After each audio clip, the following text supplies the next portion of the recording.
Doctor Strange. Here with a little bit of a late review. Since I've started the channel, I've thought I'll go back and add some reviews to the channel that I haven't had a chance to review yet. And with the digital release of Doctor Strange last week and the upcoming release of Doctor Strange on Blu-ray, I thought I'd give the film a review so you can sort of see my thoughts on the film. And since most of you have probably seen it, although there will be some people who probably haven't gone around to it, I will keep it as spoiler-free as possible. But anything that has been sort of made public by Marvel or is sort of openly available to anyone, I will kind of include sort of later on. So if you want to go in completely blind, if you're one of the people who haven't seen Doctor Strange, then I'd advise probably keeping away from this video. But I mean, if you're one of the, so many millions of people who did see it, I mean, the film made, I think, nearly 700 million worldwide. A little bit of icing on the cake for you.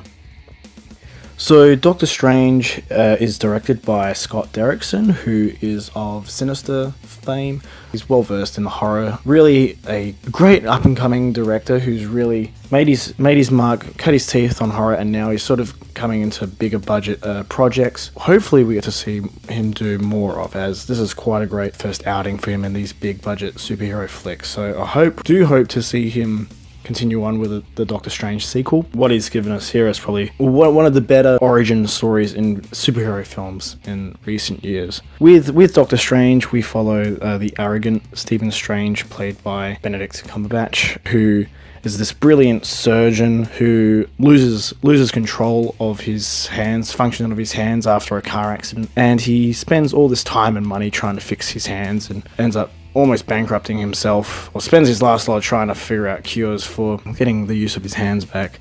And he's left with no choice but to travel to Kathmandu to find this sort of miracle cure through what he thinks is Eastern medicine. What Stephen Strange finds is not something that he's obviously familiar with, being a surgeon backed in the realm of science. He's thrown into this world of magic and sorcerers. Obviously he's confused and doesn't believe anything he's being told about. And from here, we sort of start to see similar sort of origin stories that we've seen before in superhero films. It's very similar in structure to Iron Man, which in itself is really similar and inspired by Superman the movie, which really kickstarted the superhero origin film. So yes, we have sort of seen this structure before, but given the material and given how the material is used, it really comes off as a much more interesting and better take on this type of origin story than we've seen previously. Much better handled than, say, something like Ant-Man, which was a fine film, but nowhere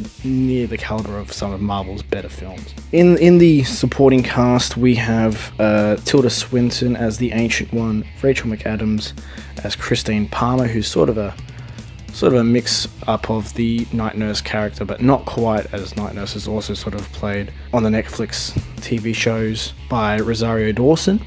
But in this, so we get sort of an offshoot sort of version of Night Nurse in Doctor Strange. But we also have Chiwetel Ejiofor as Baron Mordo, who to Doctor Strange fans is obviously a key character in the Doctor Strange mythos, and also Benedict Wong playing Wong. The antagonist of the film is Kaecilius, played by Mads Mikkelsen, who again, in one of Marvel's many criticisms, has been its use of its villains in each of its films, being the films are more centered on supporting the heroes and building the hero's story rather than focusing on the villains. Now, even though Mads is better utilized than many other Marvel villains have been, he is still underutilized, in my opinion. As great of an actor as Mads Mikkelsen is, you can't help but feel that he is wasted in some of these scenes, as we could have, as one of the most underrated and underappreciated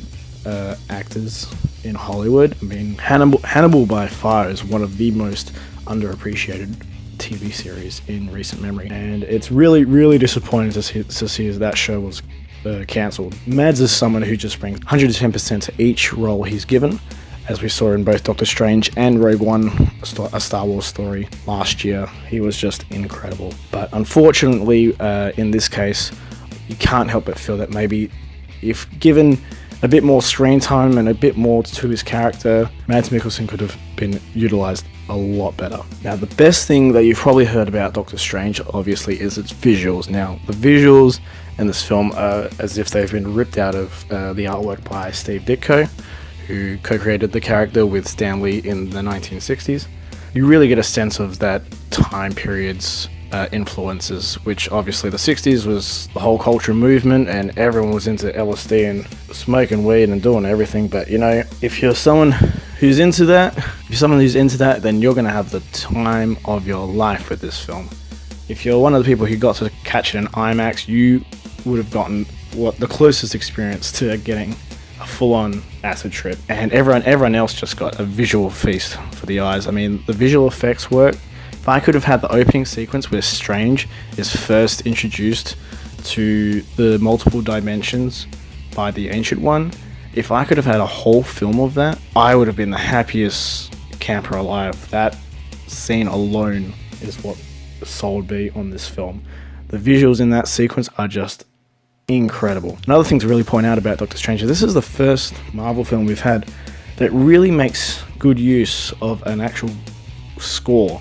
In the past, we haven't really had anything truly memorable come from Marvel, aside from maybe the Avengers theme, which was composed by Alan Silvestri, but much of the other Marvel works have been done by other lesser known composers. For Doctor Strange, they really went out to sort of change this and hired Michael Giacchino of Star Trek fame to come up with the score for Doctor Strange. And really, as soon as you start to listen in and hone in on the music in this film, you really can see there's a major difference by adding someone of Giacchino's stature. The music is just downright a step above anything Marvel has done in the past, so you really have to give them props for going ahead and really stepping up the game with actually going for someone like Michael Giacchino, which, if they keep this up with their further films, then finally we're going to start getting some more music out of Marvel that will be a bit more memorable and really help give Marvel films a bit more of an identity, which is really the one key area that Marvel films are sort of lacking in right now. But the film is really well paced and really well acted. Everyone in their roles, even if they don't get a whole lot of screen time, everyone really does give 110%, and that's really all you could ask for a Marvel film of this. And another thing I can say I'm really happy about is how the third act is handled, as we've seen similar third acts in the past in comic book films such as Green Lantern or Fantastic Four: Rise of the Silver Surfer, where similar third acts have occurred and have been handled very poorly to disastrous results.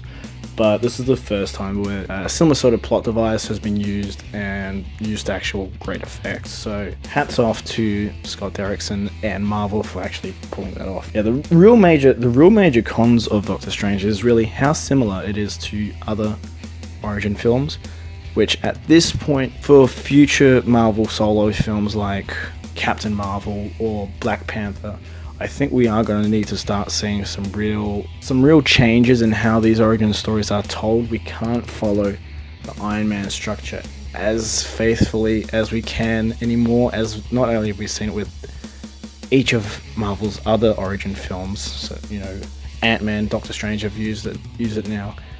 We need to start twerking up the formula a bit. The formula has been great up to this point, but we do need to see things shaken up. So hopefully, with Black Panther, with Captain Marvel, we do start to see Marvel taking a bit more of a risk with these types of origin stories, start to see something new. All in all, this is probably one of the better made origin stories, again, that Marvel has done. Even though, yes, it is familiar, it's better executed than what we've seen out of previous efforts. And really this just gets you excited for future sequels and installments featuring Doctor Strange, as confirmed by Marvel's website and social media platforms, that Doctor Strange will be appearing in Thor Ragnarok later this year. We do have much more Doctor Strange to look forward to. He will also be appearing in Avengers and Infinity War. So there's a lot of Doctor Strange to go around in the next couple years. So very excited to see more of Doctor Strange and Benedict Cumberbatch, which, as many people have already discussed, Benedict Cumberbatch was born was born to play Doctor Strange. Benedict Cumberbatch is Doctor Strange just as much as Robert Downey Jr. is Iron Man. They will be seen as one and the same in many years to come. So for a final score, I'm going to go for an 8 out of 10 for Doctor Strange. This is really one of the better efforts Marvel's given us in the last few years, and I am really excited to see what they do with the character of Doctor Strange in the future. If you like this video, give it a thumbs up or comment down below. Let me know your thoughts on Doctor Strange and how you enjoyed it, or maybe you didn't enjoy it. Leave your thoughts below. You can also follow me on Facebook and Twitter at The Mono Report. Thank you for tuning in. Make sure you do follow me on those platforms, and hopefully I'll get to see you here in the future. Thank you for tuning in to The Mono Report.